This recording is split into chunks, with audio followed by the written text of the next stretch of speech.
kas sa saad taga vestelda ja kõik see tekitab just, et ma ei tea täpselt, kes sa oled, aga ma ka jagan enda kohta igasugust informatsiooni avalikumalt, hirme, unistusi, kõik seda, ehk siis tegelikult tekib see intiimne connection on jälle või see ühendus on nagu tugevam teatud mõttes, kui see, eks oled me face to face, ei julge nagu, ehk siis silmast silma, ei räägi nagu võib-olla kõikidest asjadest otse nii nagu on, aga nüüd siin on mul virtuaalne. See on väga huvitav moment, millest räägida just, et sa võib-olla julgedki avada hoopis rohkem end, aga kas siis see argument, et ikkagi päriselu suhe, päriselust alguse saanud suhe on kuidagi tugevam, sest see on loogiline, et sa kohtud näiteks kontserdil, teid kokku muusika, ühine huvi, teil on sõpruskond, teil on ühine kuidagi taustsüsteem. Kohe, et ikkagi loogiline, aga samas võib-olla on tõesti asju, mida sa nii ei julge rääkida ja töötab ka teistpidi, huvitav. Jah, sest seal ongi hästi palju meid viib see lõhn näiteks kokku, lõhnal on hästi suur roll ja armumise aspektis, eks, et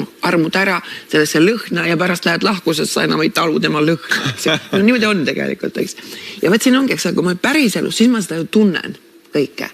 Ja see, aga seal hästi palju on ka see, kuidas ma ütlen, see armumine on ikkagi ette nähtud, sest armastus on väga abstraktne mõiste. Sest iseenesest, et armastus määritakse meile nagu, või kujutletakse nagu, et liblikad peavad lendama ja tead siukene, see on kirg tegelikult. Aga kirg oma olemuselt on ju see, mis on mõeldud, et me siis nüüd paljuneksime, toimuks taas paljunemine. Aga nüüd see, et ma oleksin koos pikemas ajas, see eeldab seda, et teine aktsepteerib teist. Sest vaat, ei anna hinnanguid, ei eelda, et sa oled nüüd nii paks, nii peenike, teenid nii palju, ja ainult siis sa sobid, vaid sa sobid sellise, nagu sa oled.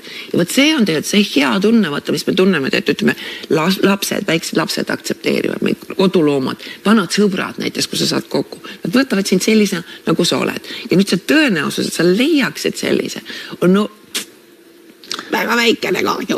Kas psühholoogi vaates saab siis anda mingisuguseid soovitusi? Mina tean ühte inimest, kes ütleb, et ta põhimõtteliselt tahab leida elu armastuse päris elust, ta tahab kohtuda nii, et pilgud kohtuvad, sädemeid lendab, et see on päris elu. Ta ei taha, et seal oleks vahel nutitelefon, rakendus, kuigi me teame, et on imelisi suhteid, mis on alguse saanud just nii, et ega me ju ei ütle, et vältige internetis kohtumist, aga kas saab anda siis mingeid universaalseid juhtnööre või see ei ole võimalik? No vaata, mis inimesi ikkagi nagu seob.